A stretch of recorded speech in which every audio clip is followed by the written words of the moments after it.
off by wishing everyone a very happy St. Patty's Day. And we're going to tonight talk about a lot of multiple things. And the mayor is going to explain the agenda for tonight. So, okay. Mayor? Welcome, everybody. I want to especially welcome, I met with Congresswoman Debbie Dingell on Monday, and she has a representative here today. So she's got votes in Washington and cannot sit through the presentation, but she sent Adam Winnie over here, and he's going to take the information back. But as we go through the presentation, you're going to see how important the federal government is going to be to paying for the project potentially. And so we're making that particular outreach, and we're very pleased that we have the congressman being represented today. Real briefly, the Ecorse Creek problem is not a recent problem. As long as I can remember, it's been a severe, difficult problem for the city of Dearborn Heights and the people who particularly live in it.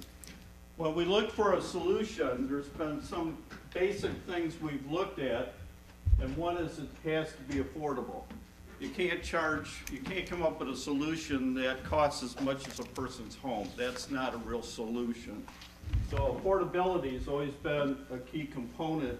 And these are decisions that the council and the mayor and the treasurer and the clerk have talked about in regards to approaching this problem through the years. The second thing is we wanted a solution that would significantly eliminate for our residents as many as possible that would not have to buy flood insurance. It's very expensive, and I know the first time I bought a home, I couldn't believe it when I went for the mortgage, and they told me I had to have flood insurance, and it was the cost of 2 mortgage payments. It's not cheap. Third was we want a solution that Dearborn Heights is the only one paying for it. There's over 40,000 people who live in the Ecorse Creek Basin. Everybody contributes that lives in that basin to the problem. Therefore, we feel that any solution should be paid for by everybody that is in the whole basin. And we're happy to have the state senator, Mr. Kniezek, here today, so thank you for joining us. And make sure you get a good view, because the elected people are extremely important. Adam here from Congressman Debbie Dingell's office is also here. So the fourth thing, I was starting to write and I put it down, but we were looking for any grants or assistance that we could to get this project paid for. What we're going to do tonight is we're going to have kind of 2 parts. The first part, so that we all understand what the basin's about and some fundamentals. You're going to learn about the fact that there's really, in Dearborn Heights, and that system is separated. Some systems are combined. City of Detroit, City of Dearborn is a combined system. They put their sanitary and their stormwater together, and that's how the systems were built many, many years ago. And Detroit and Dearborn have 2 of the older systems. In Dearborn Heights, we've separated. So our sanitary flow goes in one pipe and the stormwater goes in the other. You're going to learn at some point that we have some infiltration. Some of the stormwater gets in the sanitary, multitude of theories as to how that happens, but it does happen. And when you get too much water, we all suffer because we get it in our basements. So that's going to be the first part. So everybody has a good understanding of what the system's like, and Dan Brooks from Royd & Trim is going to make that presentation. He's also going to talk about, there have been 2 solutions now that have been talked about and are considered legitimate, true solutions to the problem. The first one was a study after the city filed the Chapter 8 and it was approved. And even while I voted for Wade & Trim to be the engineers to do the study, and I was on the committee, a group called the Spicer Group, which is a competing engineering firm, was selected by the county.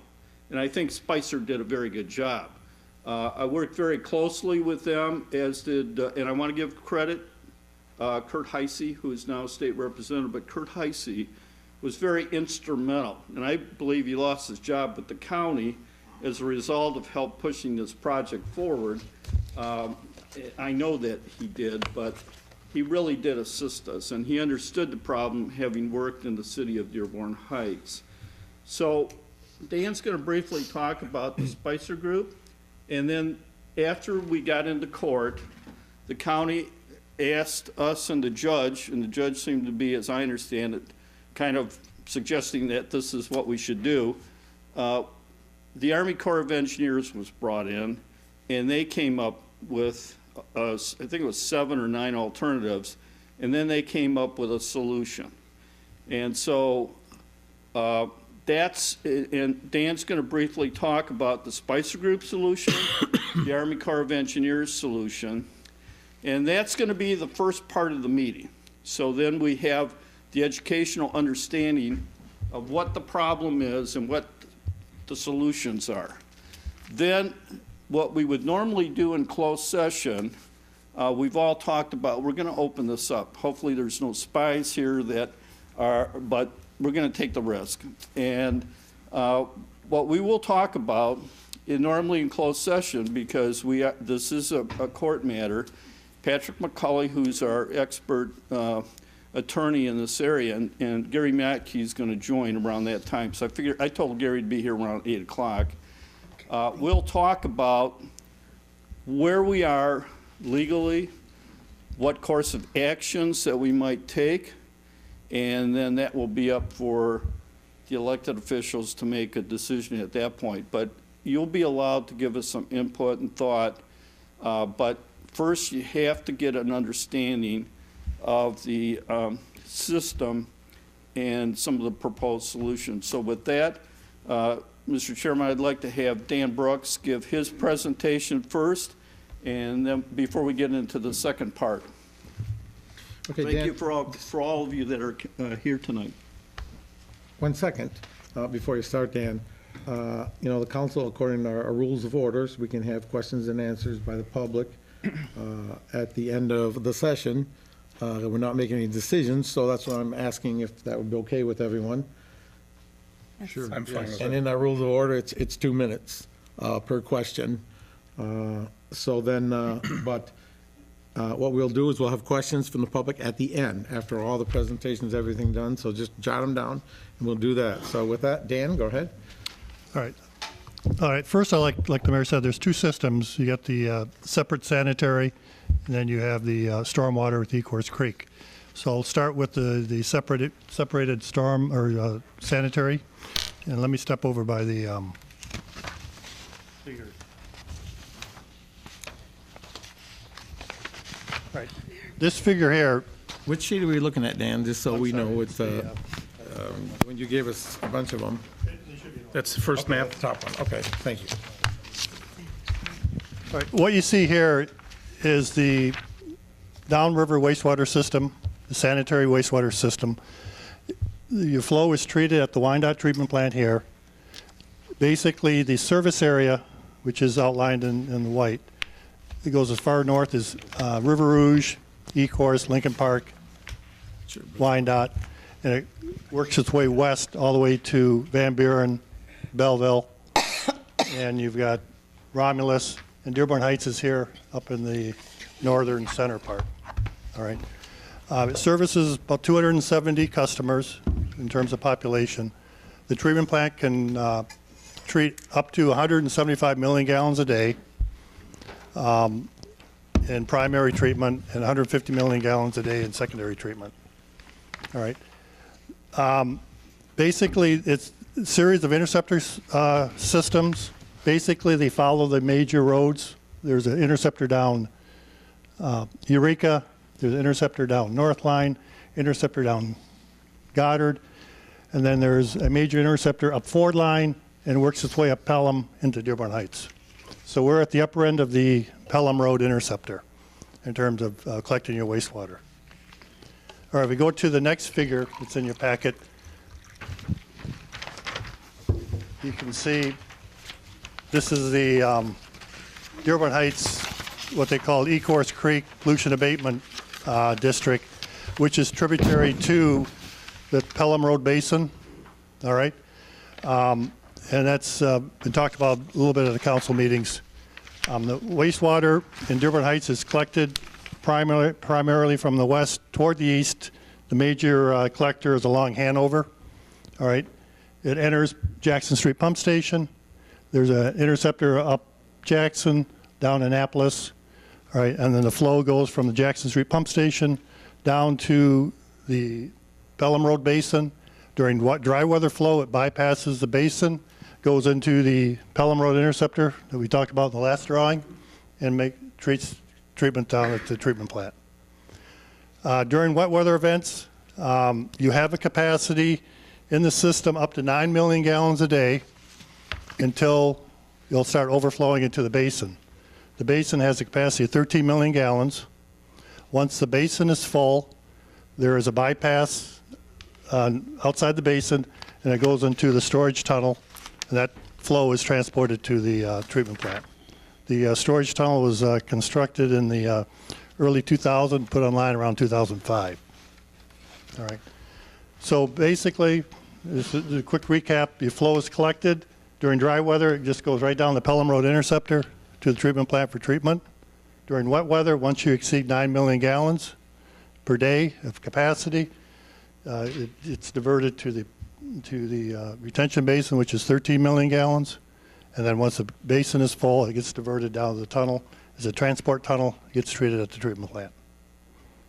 All right. So that's basically the sanitary portion. One thing I should mention, part of Taylor is tributary to the basin, basically north of 94, and a small portion just south of 94 toward the eastern part. So, all right, now let's focus on the Ecorse Creek.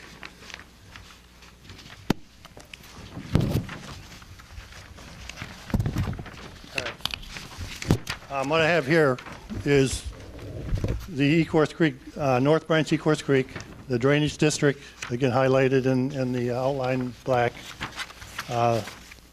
The confluence of the creek is down here at Ecorse, just before it enters the Detroit River. It proceeds kind of a northerly direction through Lincoln Park into Ecorse, Melvindale, portions of Allen Park, and then it enters Dearborn Heights at Southfield Freeway at the point. And it works its way through Dearborn Heights, westerly direction, and enters Romulus, and the headwaters up north of the airport. All right. It's the drainage area is 30,000 square miles. Mayor said earlier there's about 52,000 parcels of land. All right. And there's 9 communities in the North Branch of Ecorse Creek. All right. Like the mayor said, there was 2 studies recently completed. One was the Wayne County study. It was completed in 2008. And they went through a number of alternatives. They went through looking at retention basins, looking at diversion of the flow from the Ecorse Creek to the Rouge River, or even to the South Branch Ecorse Creek. And they looked at what is called the Greenway alternative, which ended up being the selected alternative through the process of evaluating the Ecorse Creek Basin. All right, and very simply, the Greenway alternative is depicted here in this one slide. It's basically taking the existing channel and basically cutting back the overbanks. All right, so you have it's a transport. It allows you to transport the 100-year flow, minimizing any flooding. All right. We went through the alternatives with Spicer Group. There was a technical committee formed with all the communities, or engineers, or DPW directors, and there was a full consensus as this was the alternative the communities wanted. The price tag on that one's about $240 million. All right, and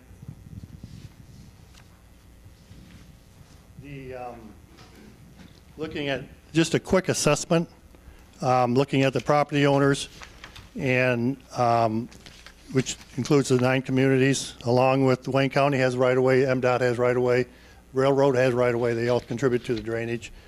And it was determined roughly about 37,000 of the parcels, the assessment would be less than $100 a year. And about 3,500 parcels, about $350 to $400 a year. So it's kind of a range of assessment that would be if this alternative was selected and built. I believe that was over a 30-year period. Correct. 30 years? Right.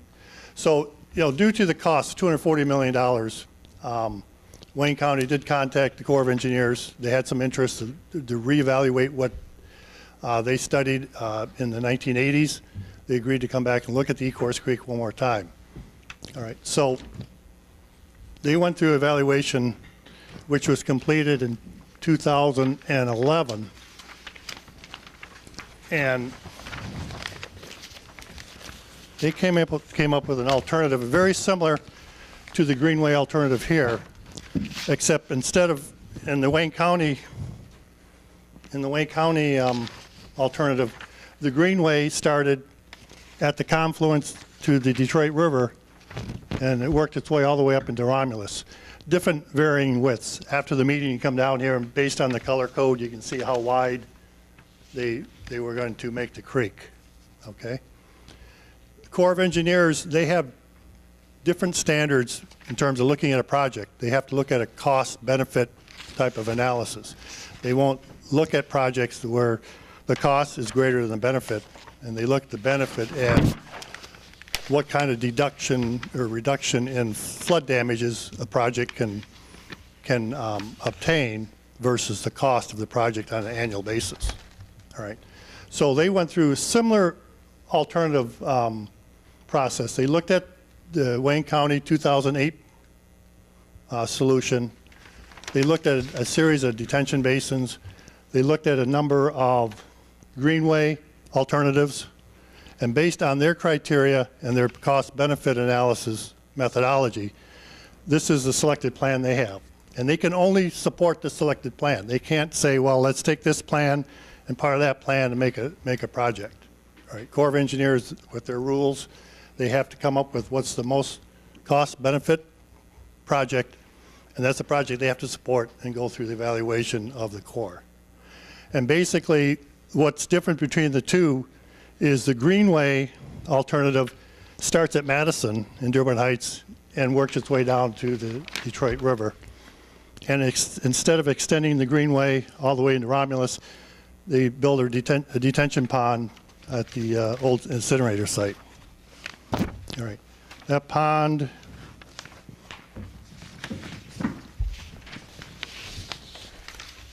is roughly, I think, 81 million gallons. All right. And the greenway is about 35 feet in width. All right, it's not the same width as what the Wayne County alternative is. And presently, this study is being reviewed by the Corps with their internal review. And once they complete their internal review, they have to go through what's called a peer review, where they take the project and give it to a consultant or a team of engineers to review the project, make sure it's sound and technically sound based on their criteria. And that's been going on for about 3 years. They've had some issues with funding to get the reviews completed.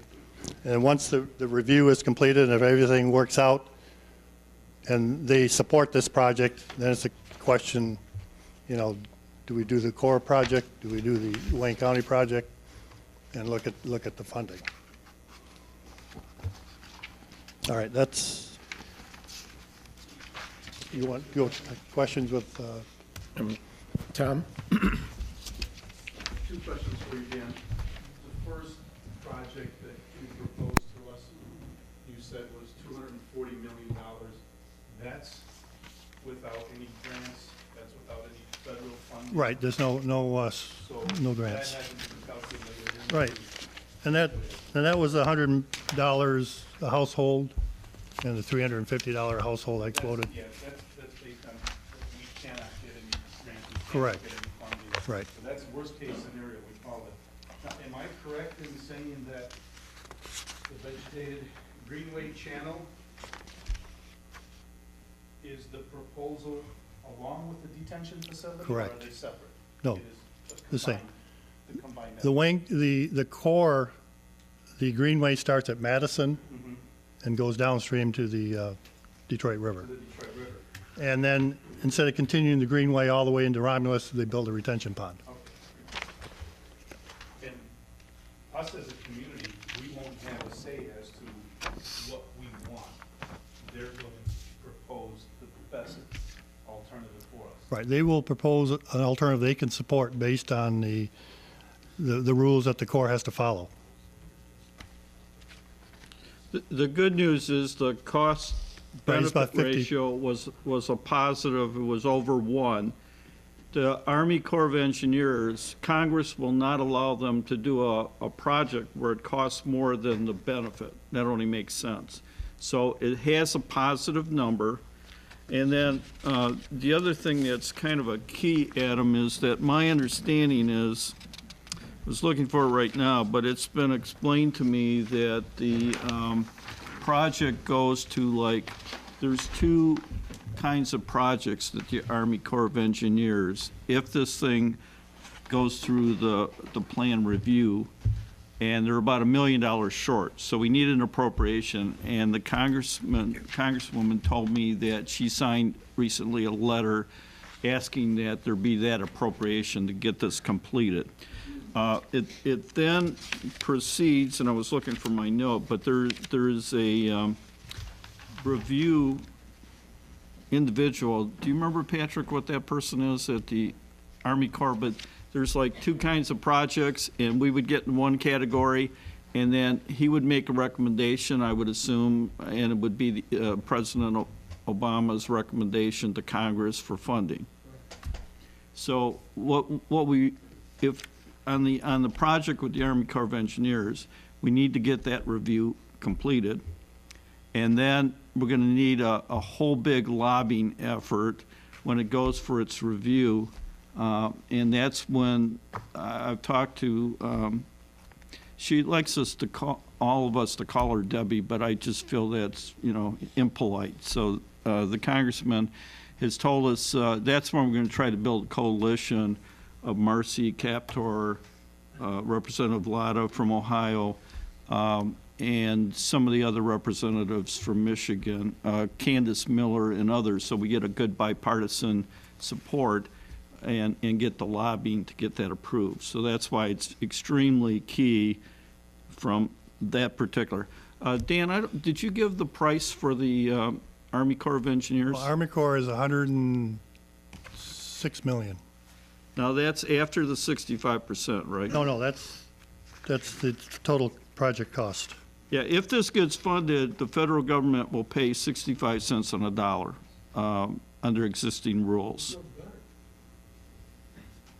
So that's why when, and Patrick will go into it, but when we were in court, and he'll tell you, we actually have a ruling against Wayne County, which we could exercise at some point. But we were asked by the county to hold off because this becomes very affordable. We also felt very, it was our strategy in closed session, we all talked about it. It'd be really tough for a judge not to rule to force the project forward if we present to him that 65 cents on a dollar is being funded by the federal government. We thought that project would not at all be able to be stopped by anybody.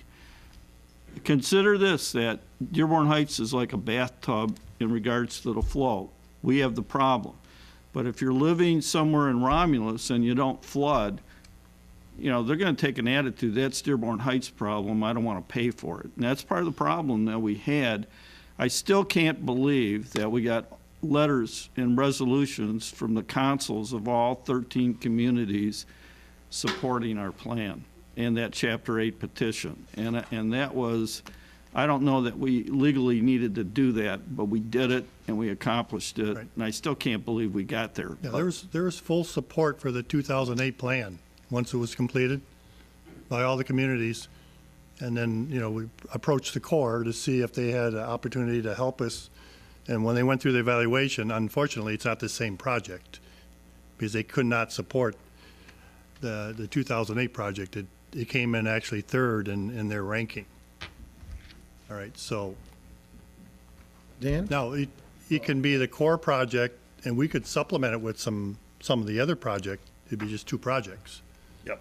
It doesn't, we can get the core project done and then continue with some more improvements if we feel, We just have the one pump station, correct?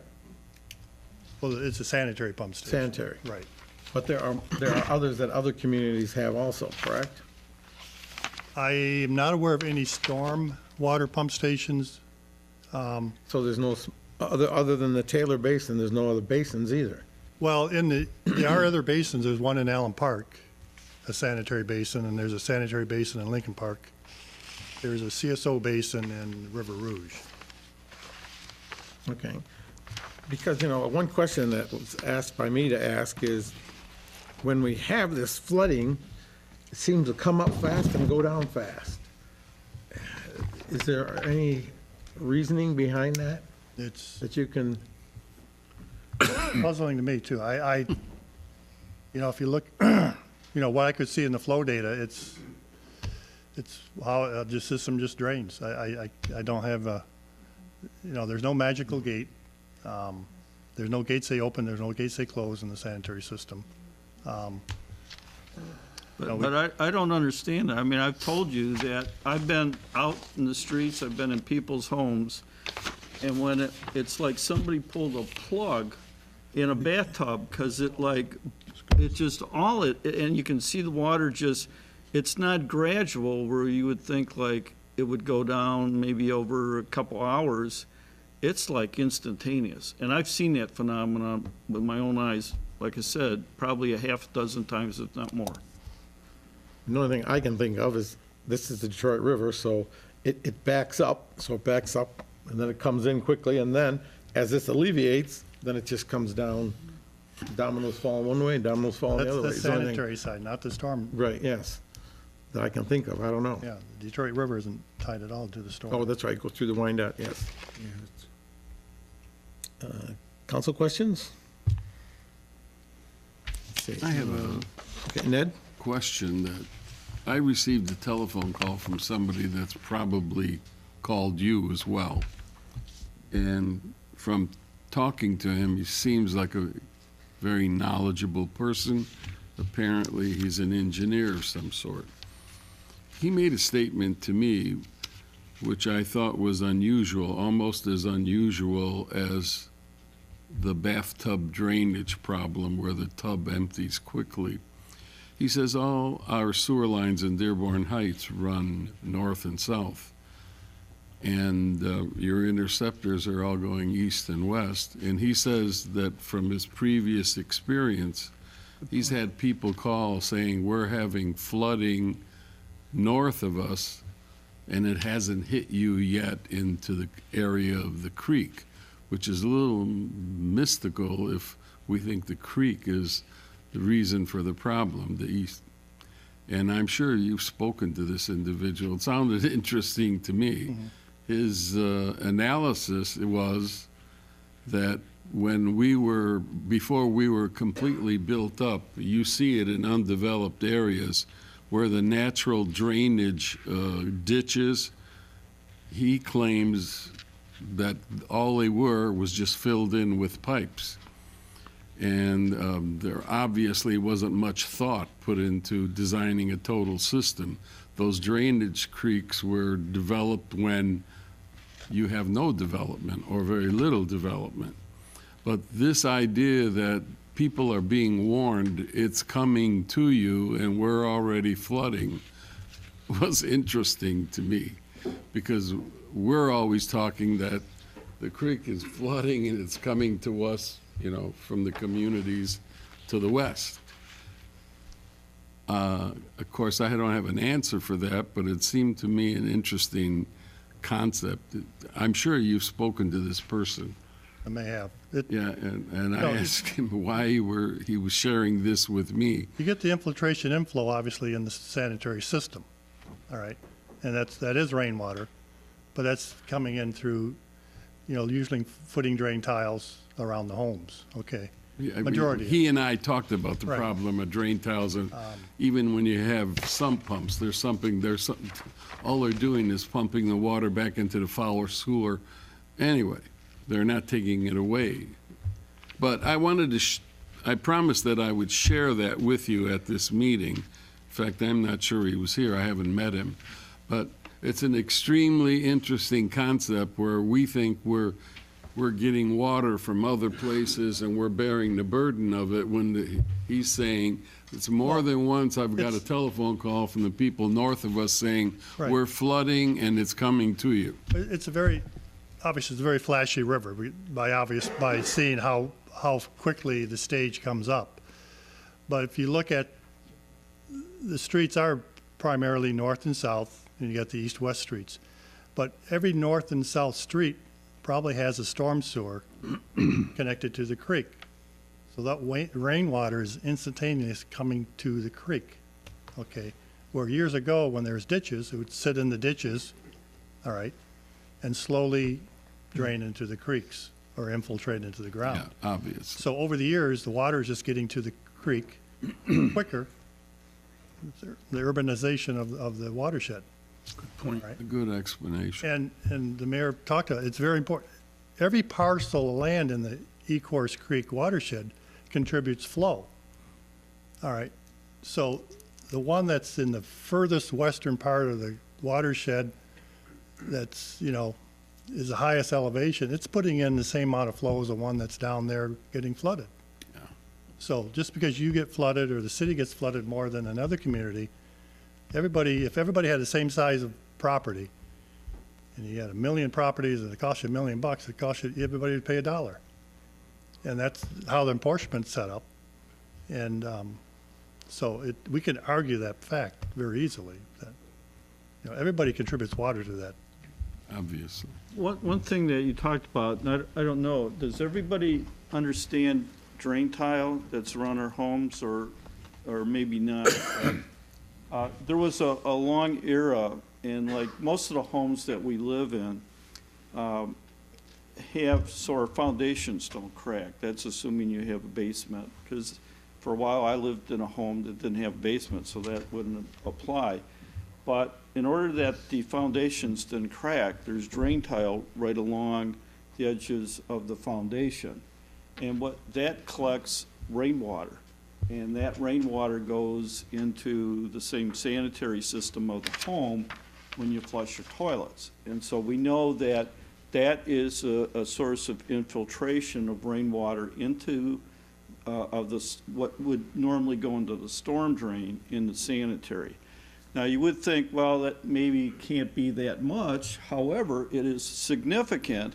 And when you take 40,000 properties and you add that all in, that is a significant amount of flow. I do not know if anybody's recorded it. I'm sure people have estimated it.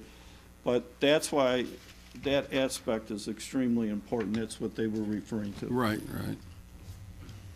So all the homes in the south end, their weeping tiles drain into the sanitary system.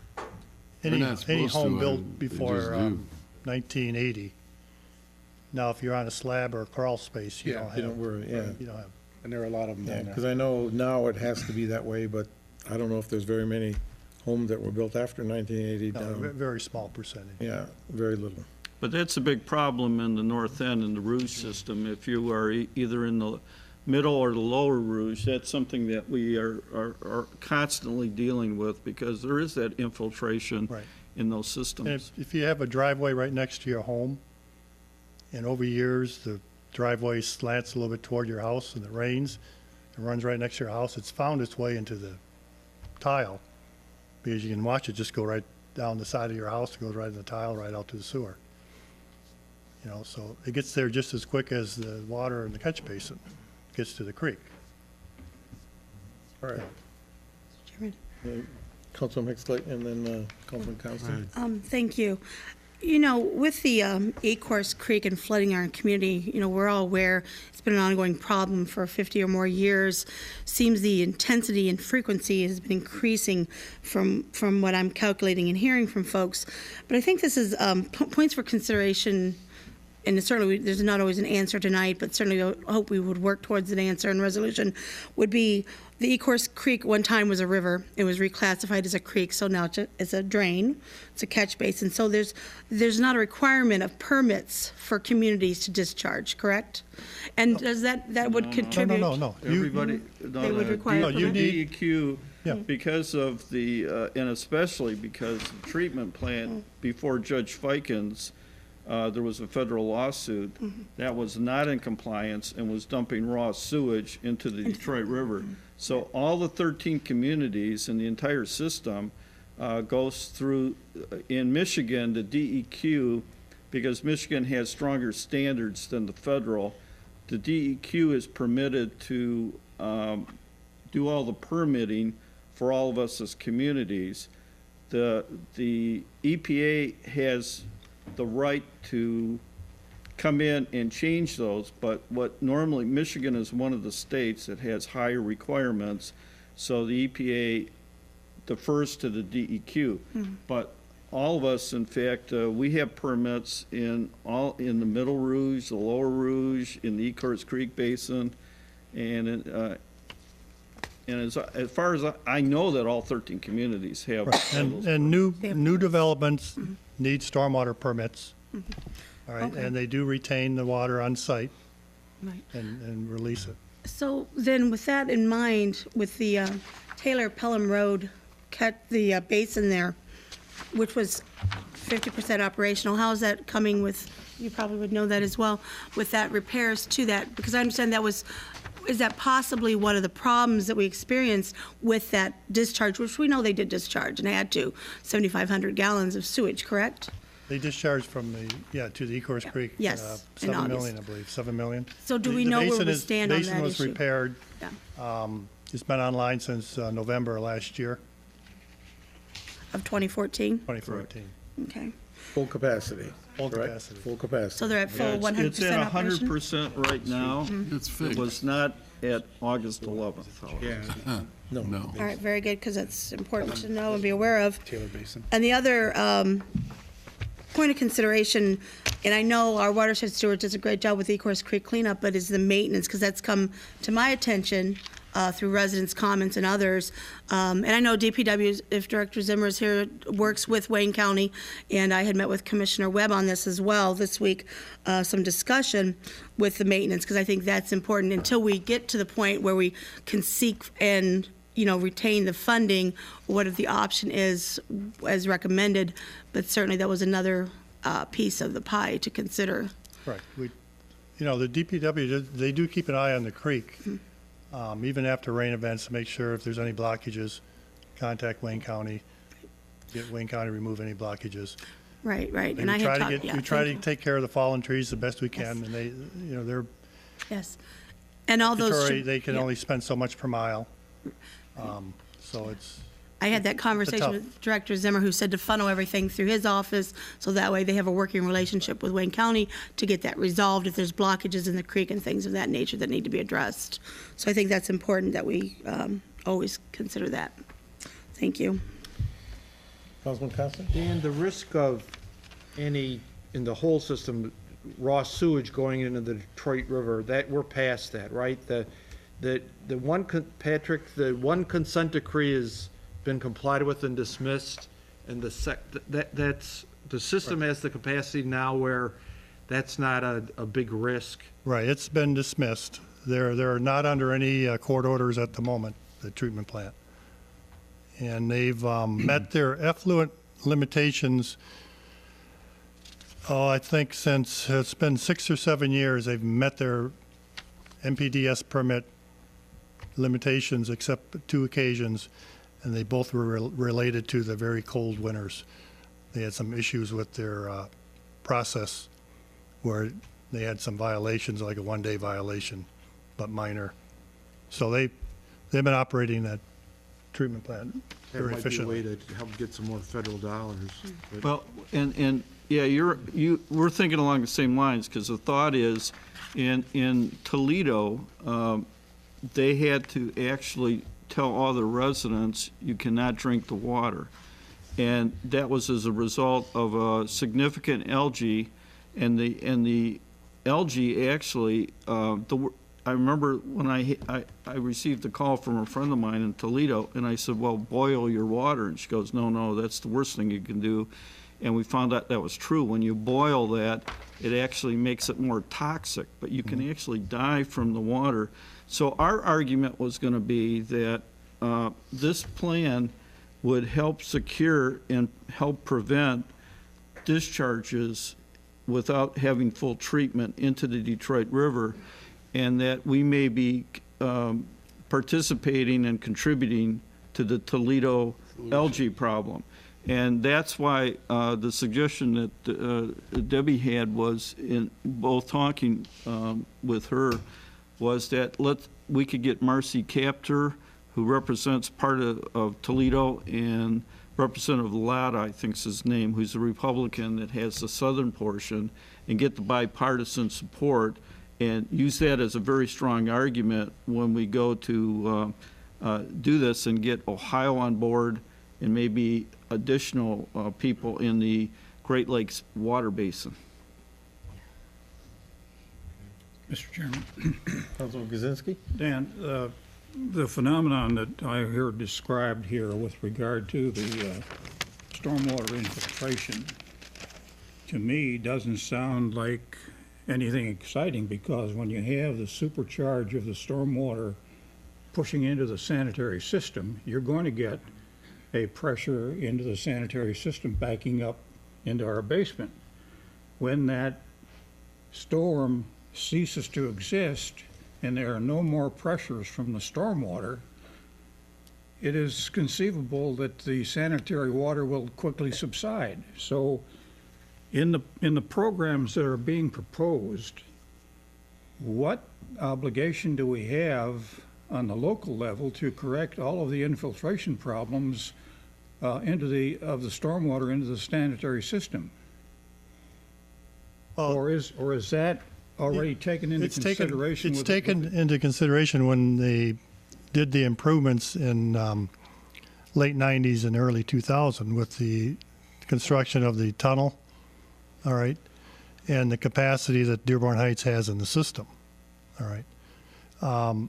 Obviously, the storm in October was well beyond the design storm. You mean August? August was well what you just beyond the said- design storm.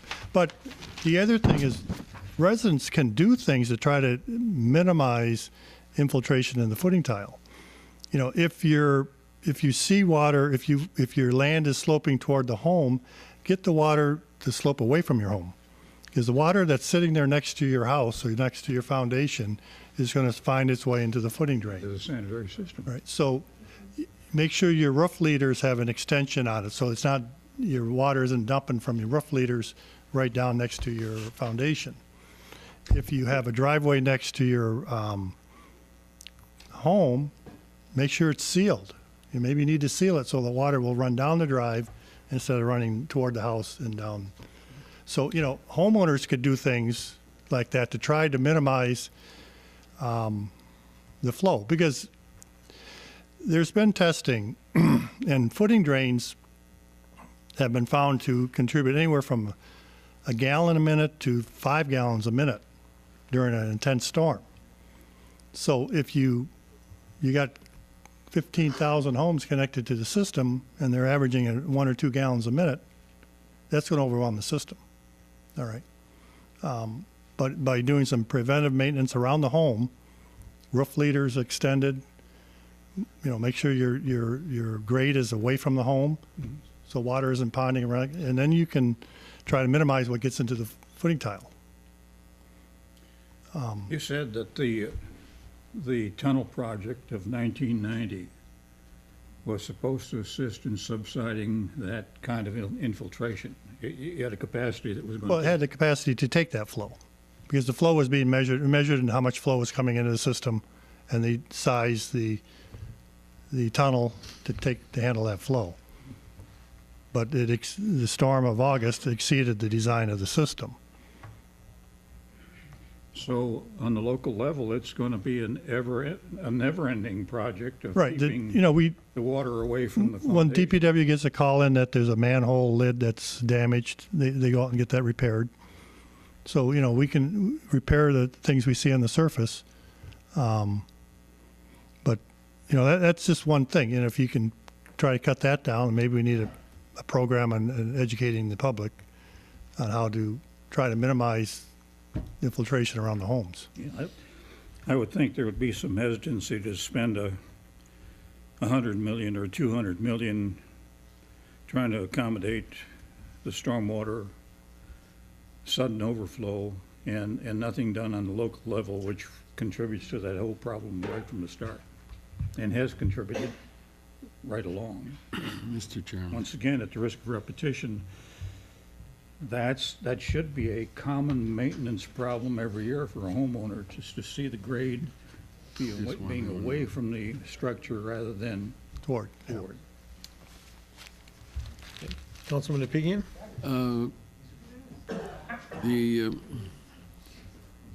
To actually add on to what Councilman Kosinski just said, if everyone had a backflow preventer on their foul sewer line, instead of their basements flooding in a normal situation, that back pressure would be in the street and manholes would be popping.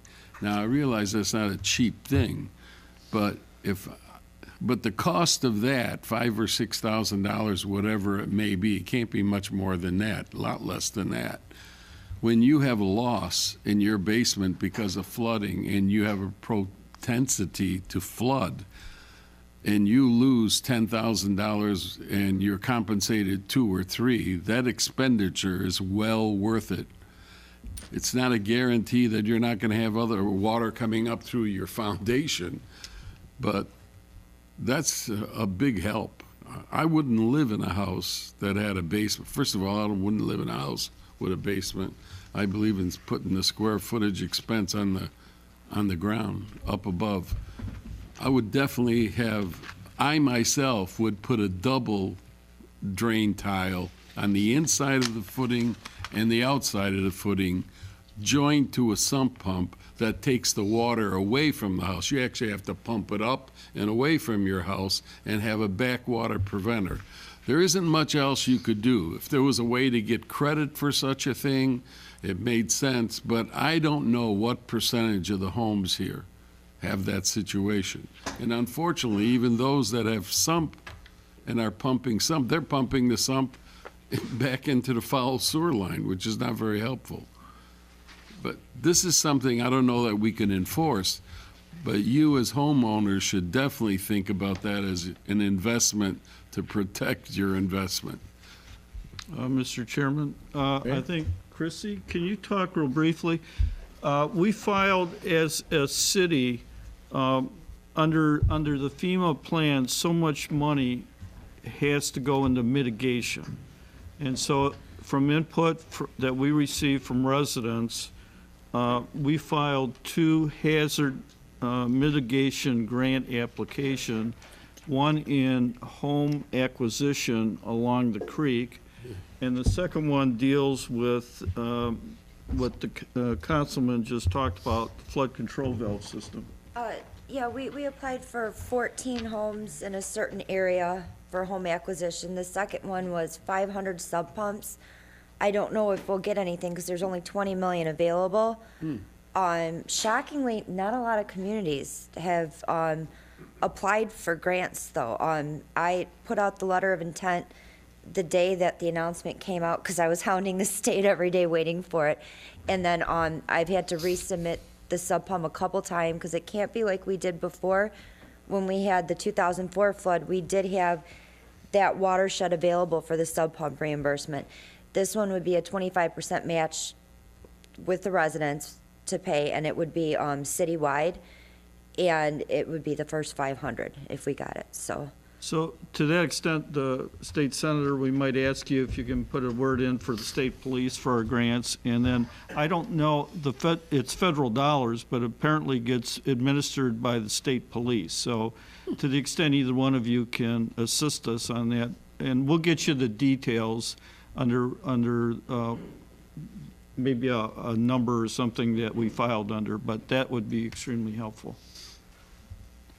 So that $20 million is not a fund everybody in the city can get pieces of?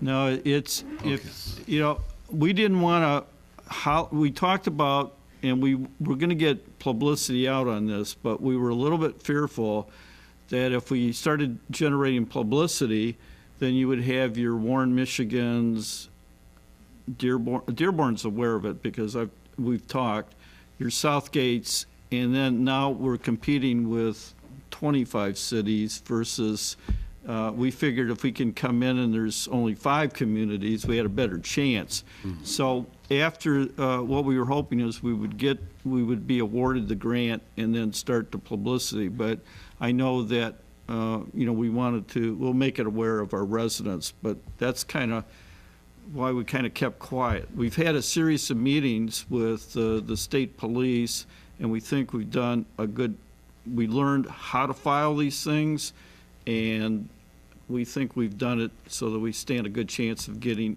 one or both of these awards. Chrissy? Yeah, I want to add a couple of things.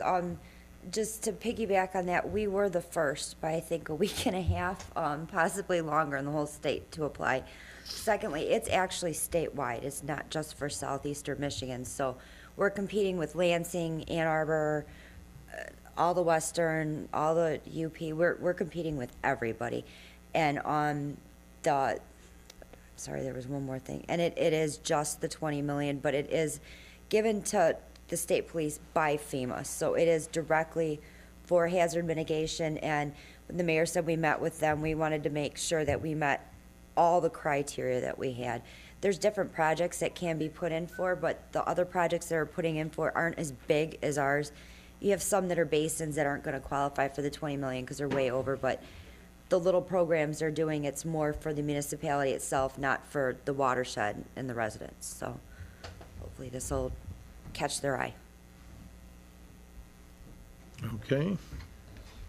Any other questions from Oh, council? it is due the end of March. That's when the deadline is, so that's why we didn't say anything. I apologize. Yeah, March 31st. For us, okay. You know what I would suggest, and hopefully it won't take a lot of time, but I think you might want to ask with this segment of the program, people in the audience who may have questions on the drains and things so we finish this and then can get into the next aspect of it. Sure, we can do that. Okay, then come up to the mic, ask your question, and you will have 2 minutes of your particular talking. When there's 15 seconds left, Councilman Berry will hold up the 15-second time, and he will pause it when we are discussing, but I will stick very close to that because there may be a lot of questions. All right. Troy? Yeah, so the first question is, Just your name. oh, do I have to street. say my name? Yeah, we'll do that. Troy Brown, Lake Hanover. We want to, I want to ask, I want to ask, Mr. Brooks? Dan, Mr. Brooks, a question about the naming of the Pelham Basin is not the Pelham Basin, it's the Taylor Basin officially.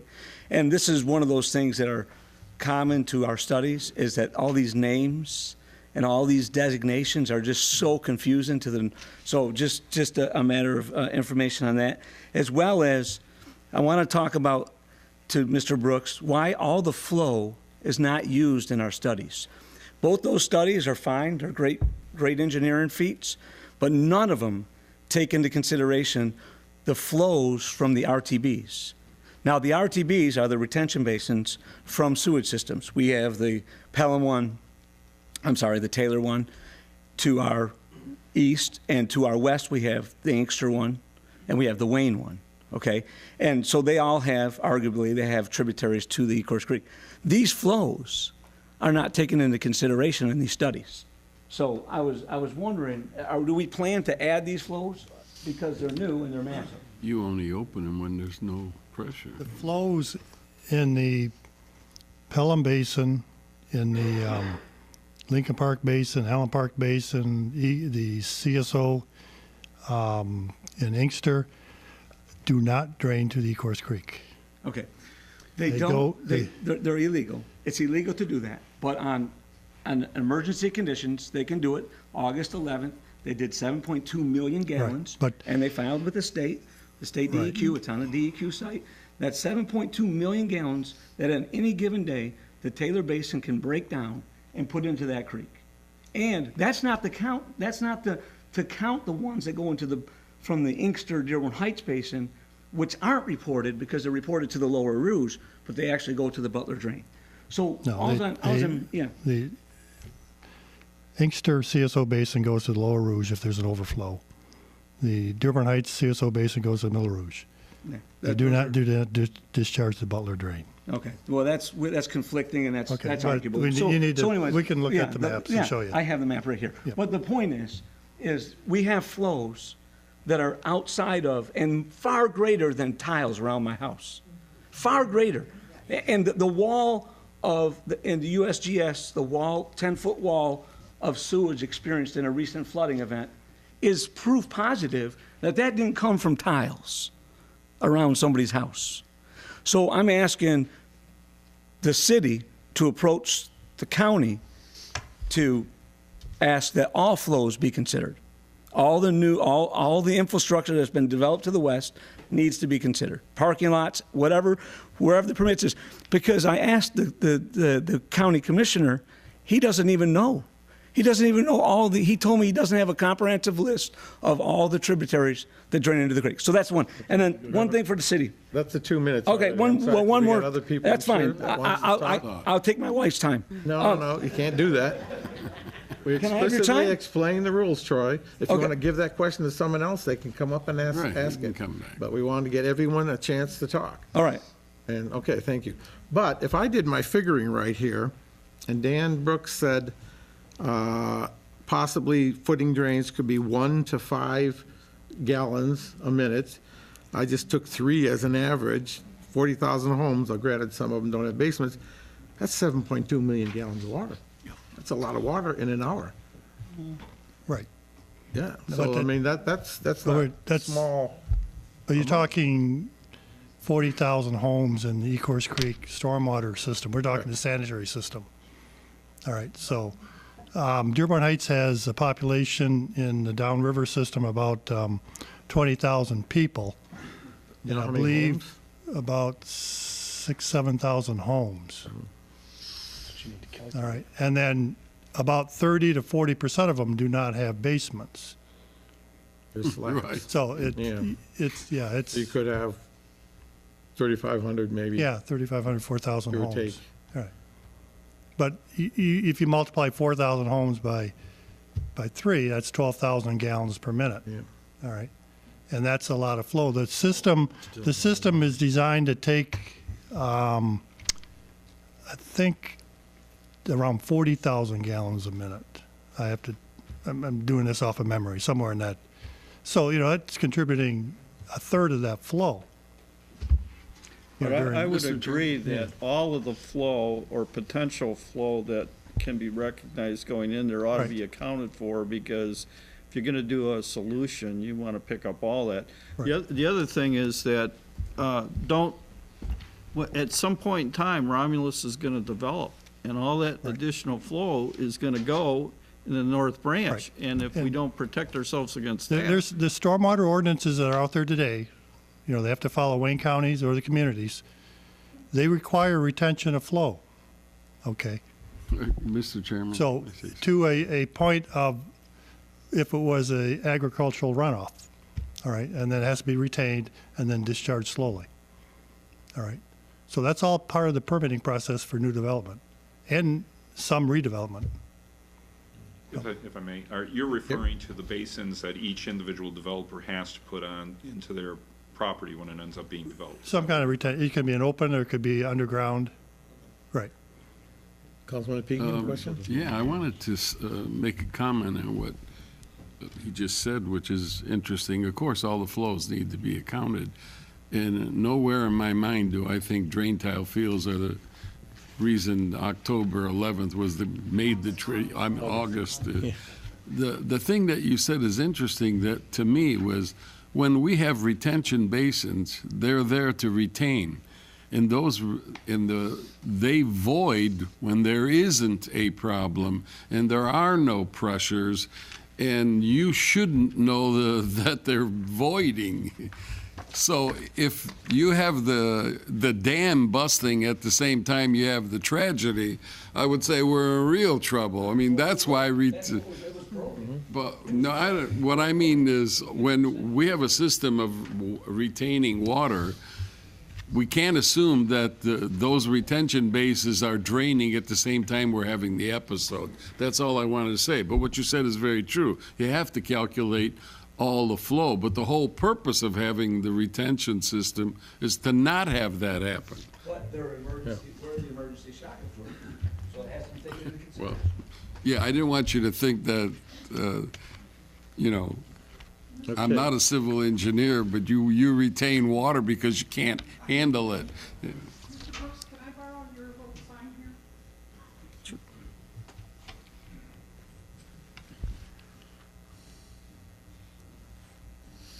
Which one do you have there, Sue? Oh, the animal. This one. Yep, this one. Okay. We better talk to the mic so it'll be able to hear. State your name, please.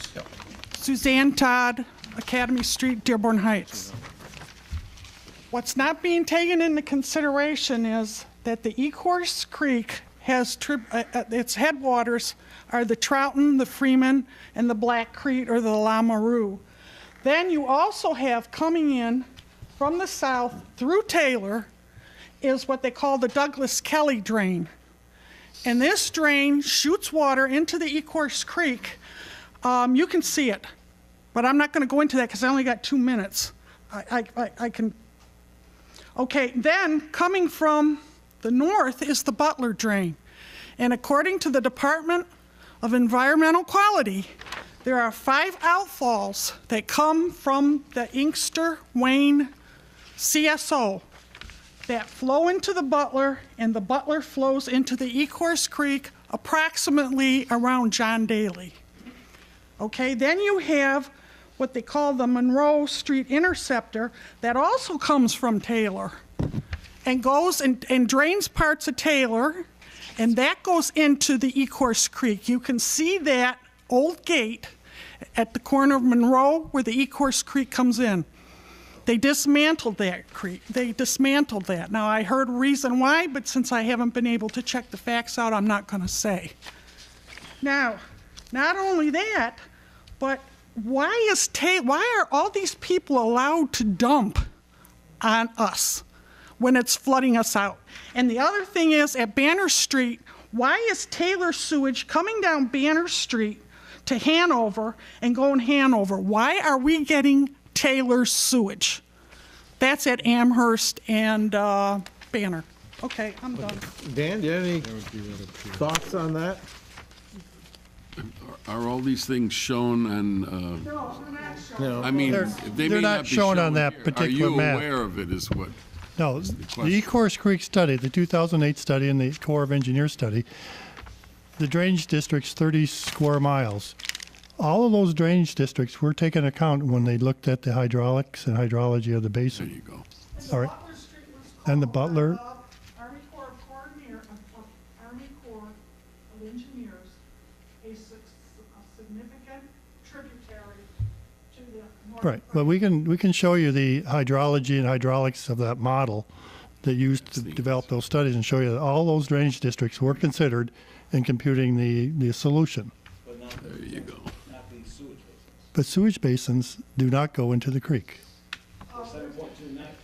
Well, that was emergency. That was emergency. If the basin was operating, that 7.2 million, Banner Street, my understanding, and you have to contact Wayne County, but my understanding is it did not discharge during the August storm.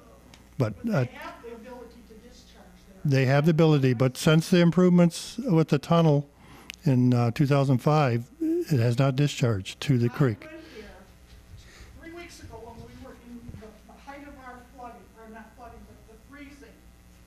And the whole creek was frozen solid except for this gate, or this sluice gate comes into the Ecorse Creek where there was open water where about 25 ducks were splashing around. Now that tells me sewage is leaking in there, because sewage is warm. If it's leaking in there to that creek to keep that open, when the rest of the creek is frozen solid, why is it right by that sluice gate? All right, well, we'll have to contact Wayne County and have them, it's operated by Wayne County. We'll contact Wayne County and have them check it out. That's part of it, that's part of our problem right there. Well, I'm not, Water is part of our problem. And the DEQ even admits that there are 5 outfalls from the Inkster main CSO that go into the Butler drain, that go directly into the north branch of All right. Ecorse Creek. Okay, well, when you get some answers on that, just let us know. Dan, just out of curiosity, are we limited that we just call the county and ask them to look in it? Or do we have a right to also see what it is they did? And, you know, can I get you in to be our advocate to see that what the discharges are and et cetera, that it's being fixed? on or Banner not? Street? Yeah. Yeah, we can, I'll call the county tomorrow and make arrangements to go out there, make sure things are working properly. If I have to call the CEO Evans to get you in, I'll do it. No, I can Okay. make the call. That's District Okay. 94 that Taylor sewage comes into Dearborn Heights. At Amherst and Banner, down to Hanover and over. Right, and it's part of the interceptor system, and Why are we getting Taylor sewage? that's part of that, you see the bottom right? That's part of the district for the Pelham Road Basin.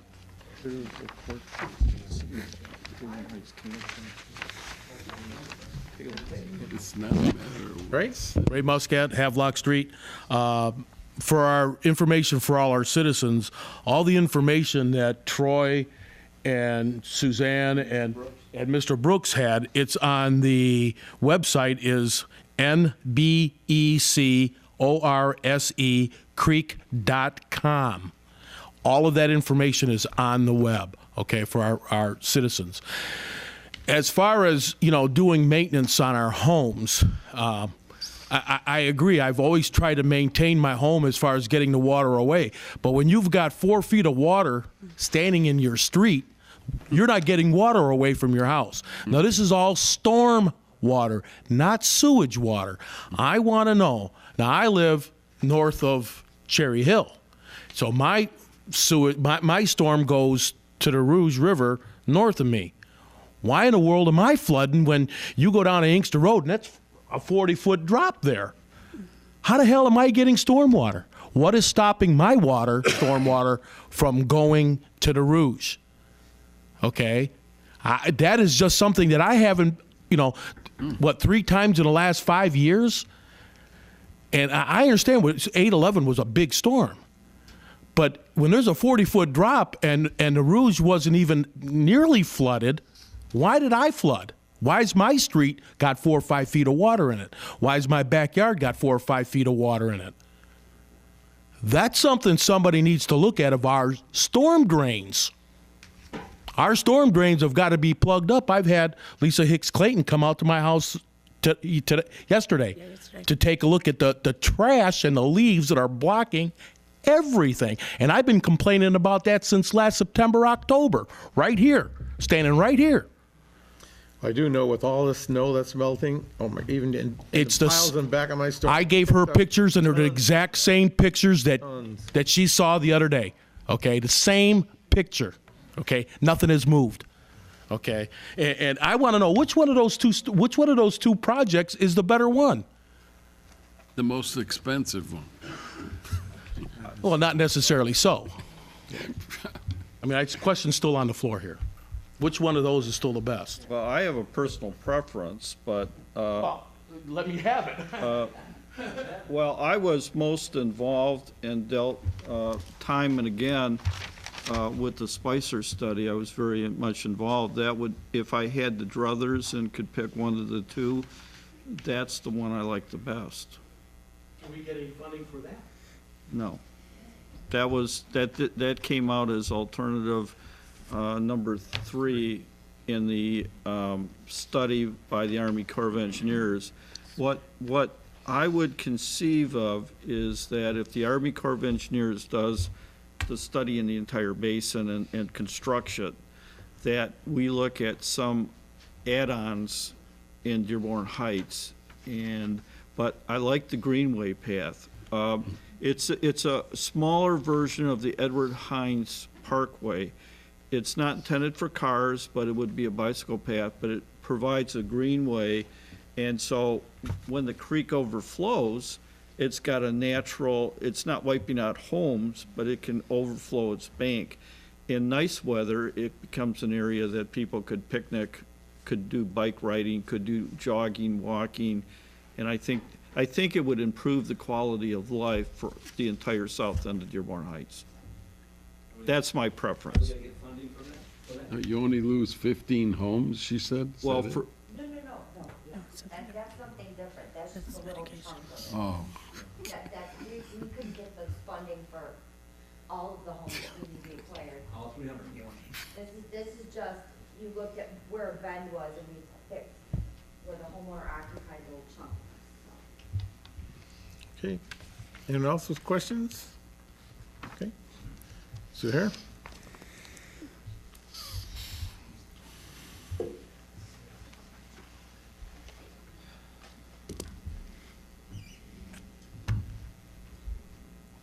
Good evening, everyone. Zuhair Abdelhaq. I just want to know what is the figure of the damage which happens on August for all the communities around us. Anybody has a figure in mind? No, any idea? Dan, I don't have any, do you know how much damage? In our city, how much approximately we received in the figure, approximately how many people applied for damages money-wise? okay, people that applied. 1,200 that were affected times 12 to a 1,300. dollar amount that were 1,200. compensated. We've never had a dollar amount. I don't I mean, make up a dollar amount times 1,200, average 10,000 times 1,200. So million and a half? I would venture to say.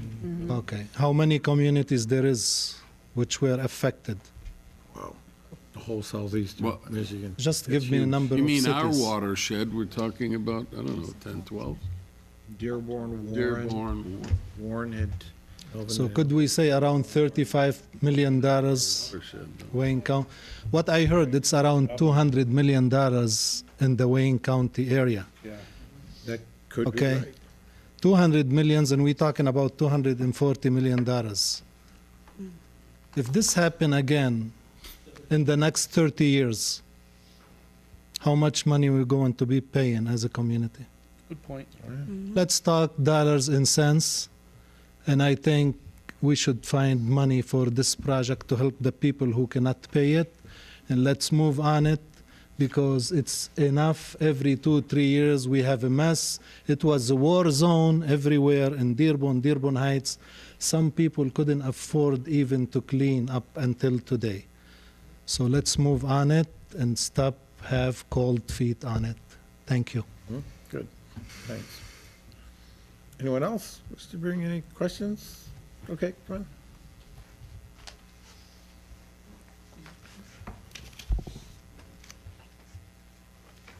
I think, Patrick, I think there's one I think gentleman. there's one wants to gentleman talk, behind and you then- that's And then we'll kind go of, into phase 2. That's all right. Yeah, I'm just curious. Your name, sir? I live Ed Drasgood, 24353 Hanover Street, right along the creek. Anyway, I'm just curious what happened with the any reimbursements for the expenses. We turned in a estimate of $10,000 damage for everything. So far, I got $2,300 from FEMA. And I was curious about, in the one letter said that the city and county are absorbing part of the blame for the damages. I didn't hear that. You never got that letter? Well, I only got one copy of it, but then no more came after that. But they specifically said the city and the county are accepting part of the blame for the damages. But no promises were made as far as how much or what. But anyway, so far I've put out $4,400 for new furnace, water heater, washer and dryer. And of course, there's a lot of basement work and has to be repaired and all this stuff. Floor tiles. Is there or will there be something coming from the city and county as far as additional reimbursements for damages? I think I kept that letter, so if you want to read it. I Anybody else get that letter? don't know what, It's an early on letter where. The first, I think, the first one we got. It's early on, sir, but they've since backpedaled on that, so we're still waiting 7 months to get it heard on that. Well, I'm curious what to do. Should I sweat and pray harder, or so far I've been paying on a $3,700 Sears bill and it's about $650 water heater bill. Altogether about $4,400.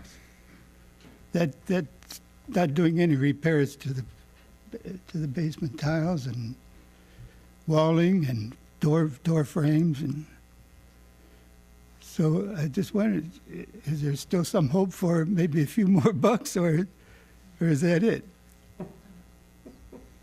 I don't know. Mayor, is there any grant that we applied for that we might be getting, or it's No. not for the cleanup? No, I mean, Opportunity, and he might still, he did get FEMA funds, I don't know if he can still appeal, but everybody that we've spoken to that appealed, the lower estimate, all got either higher estimates straight to them or the low interest loans. I don't know if he still has time. I did hear I speak to him before Christmas. What the letter said is, you have damage, there has to be proof that the city knew about a fault or a defect. It doesn't say the city had a defect.